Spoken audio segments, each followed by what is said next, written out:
Hello friends, நம்ம இன்றைக்கி இதை பற்றி பார்க்க போகிறோம். மல்லி வரப்போகிற எபிசோடில் என்ன இன்ட்ரெஸ்டிங்கான சுவாரஸ்யமான விஷயம் நடக்க போகுதாங்க பார்க்க போகிறோம். வாங்க வீடியோக்குள்ளே போயிடலாம். பொங்கல் வைக்கிறது யாருன்றத்தில் பார்த்தீங்கன்னா போட்டியில் வந்து யார் வந்து ஜெயிச்சாங்கன்னு பார்த்தீங்கன்னா நம்முடைய மல்லி தாங்க வந்து ஜெயிச்சாங்க. அது எப்படின்னு பார்த்தீங்கன்னா இந்த ராஜேஸ்வரிக்கும் நம்முடைய மல்லியும் பார்த்தீங்கன்னா ஒரே குடத்தில் வந்து கையை விட்டு அதில் இருக்கிற ஒரு மோதிரத்தை வந்து யார் எடுக்கிறாங்களோ அவங்க தான் போட்டியோட வின்னரு அப்படின்ற மாதிரி வந்து சொல்லியிருந்தாங்க. பார்த்தீங்களா, அதில் பார்த்தீங்கன்னா நம்முடைய அன்னபூர்ணியம்மா வந்து மோதிரமே வந்து போடலைங்க. நம்முடைய மல்லி பார்த்தீங்கன்னா அந்த இடத்துல வந்து தேடுறாங்க. அப்போ பார்த்தீங்கன்னா நம்ம தான் வந்து மோதிரத்தை எடுக்கணும் அப்படின்றதுக்காக பார்த்தீங்கன்னா அந்த ராஜேஸ்வரி அவள் கையில் இருந்த மோதிரத்தை எடுத்து நான் தான் வந்து மோதிரத்தை எடுத்தேன், நான் தான் வந்து வின் பண்ணேன் அப்படின்ற மாதிரி வந்து சந்தோஷப்பட்டுக்கிறாங்க. இதுக்கப்புறம் பார்த்தீங்கன்னா நம்முடைய அன்னபூர்ணியம்மா வந்து என்ன சொல்கிறாங்கன்னா, நான் அதில் வந்து மோதிரமே வந்து போடல, ஆனால் வந்து இந்த கேமே வந்து நீங்கள் வந்து பித்தலாட்டம் பண்ணிட்டீங்க அப்படின்ற மாதிரி வந்து சொன்னதும் பார்த்தீங்கன்னா நீங்கள் கூட தான் வந்து பித்தலாட்டம் பண்ணிட்டீங்க, மோதிரம் வந்து போடாதே, எங்கள் 2 பேரும் வந்து மோத விட்டு பார்த்தீங்க அப்படின்ற மாதிரி வந்து சொன்ன பார்த்தீங்கன்னா சரி மோத விட்டும் சரி, ஆனால் வந்து நீங்கள் வந்து உண்மையை சொல்லியிருக்கலாம்ல ஒரு மோதிரம் இல்லைன்னு, ஆனால் வந்து நீங்கள் வந்து மோதிரம் உங்கள் கையிலேருந்து எடுத்து வச்சுக்கிட்டு நீங்கள் வந்து நான் தான் வந்து போட்டியில் வந்து வின் பண்ணேன் அப்படின்ற மாதிரி வந்து சொல்கிறீங்களே, இது நியாயமே இல்லை அப்படின்ற மாதிரி வந்து சொல்லிவிட்டு இந்த போட்டியில் வந்து மல்லி தான் வந்து ஜெயிச்சா, அதனால் வந்து அவள் தான் வந்து உண்மையாக இருந்தால் இந்த வீட்டில் வந்து அவள் தான் பொங்கல் வைக்கணும் அப்படின்னு சொல்லிட்டு சொல்கிறாங்க. நம்முடைய விஜயம் பார்த்திங்கன்னா மறுப்பு சொல்லாத வந்து சரி அப்படின்ற மாதிரி வந்து சொல்கிறாங்க. இதுக்கப்புறம் பார்த்திங்கன்னா அந்த ராஜேஸ்வரி வந்து பயங்கரமாக வந்து கோவப்படுறா, நம்ம என்ன வந்து இந்த வீட்டிலேருந்து பொங்கல் வச்சு விடாது பண்ணிட்டாங்களே அப்படின்ட்டு.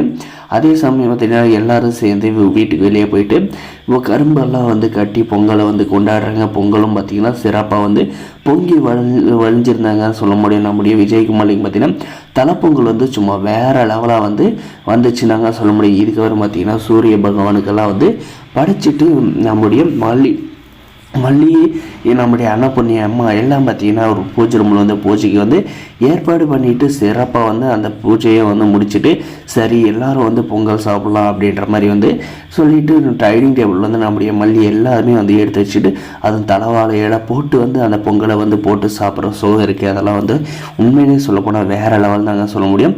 நம்முடைய மல்லியும் பார்த்திங்கன்னா ஒதுங்கி நிற்காத குடும்பத்தோடு வந்து சேர்ந்து சாப்பிடணும் அப்படின்றதுக்காக பார்த்திங்கன்னா எல்லாருக்குமே வந்து பரிமாறிட்டு நம்முடைய மல்லியுமே வந்து உட்காந்து வந்து சாப்பிட்றாங்க. அந்த பொங்கலை சாப்பிட்டதும் பார்த்திங்கன்னா எல்லாரோட வாயிலையும் பார்த்திங்கன்னா தேன் சாப்பிட்ட மாதிரி வந்து அந்த அளவுக்கு வந்து டேஸ்ட்டுங்க நம்மளுடைய மல்லி செஞ்ச பொங்கலை சாப்பிட்டதும்.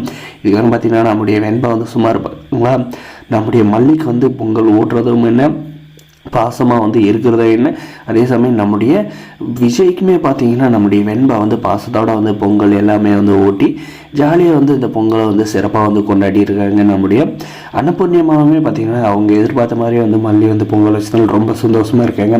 ஆனால் பார்த்திங்கன்னா இதெல்லாம் வந்து பார்த்த இந்த ராஜேஸ்வரி வந்து உண்மையிலேயே வந்து சந்தோஷமாக இருந்தாங்க சொல்ல முடியும். ஏன்னா வந்து அவளை வந்து பொங்கல் வைக்க விடலை அப்படின்றதுக்காக வந்து பயங்கர கோபத்தில் வந்து இருக்காங்க. இந்த ரஞ்சிதாவுமே பார்த்திங்கன்னா சிங்கிச்சக்காந்த தீட்டு இருந்தால், ஆனால் வந்து அந்த பொங்கலை வந்து ருசித்து வந்து சாப்பிட்டு இருக்கிறது நம்ம ராஜேஸ்வரி பார்த்துட்டு இவன் வந்து நமக்கு சப்போர்ட் பண்ணதான் இப்படி இந்த பொங்கலை வந்து சாப்பிட்றாளே, இந்த மல்லி கூட வந்து இந்த வெண்பா இருக்கிறதுனால தான் வந்து விஜய் எது சொன்னாலே வந்து சரின்றா, முதல் வந்து இந்த மல்லியும் இந்த விஜய் வந்து மல்லியும் இந்த வெண்பாவும் வந்து பிரிச்சே ஆகணும், பழக விடக்கூடாது அப்படின்ற மாதிரி வந்து யோசிக்கிறாங்க. இவளுடைய பிளான் வந்து நம்முடைய மல்லி வந்து வசமாக சிக்குவாங்களா சிக்க மாட்டாங்களான்றதாங்க வரப்போகிற எபிசோடில் இன்ட்ரெஸ்டிங்காக சுவாரஸ்யமாக வந்து கொண்டு போவாங்க. இந்த வீடியோ பிடிச்சிருந்தா லைக் பண்ணி மறக்காது நம்ம சேனல் வந்து சப்ஸ்கிரைப் பண்ணால் தான் மறக்காது சப்ஸ்கிரைப். தேங்க்ஸ் ஃபார் வாட்சிங் கைஸ்.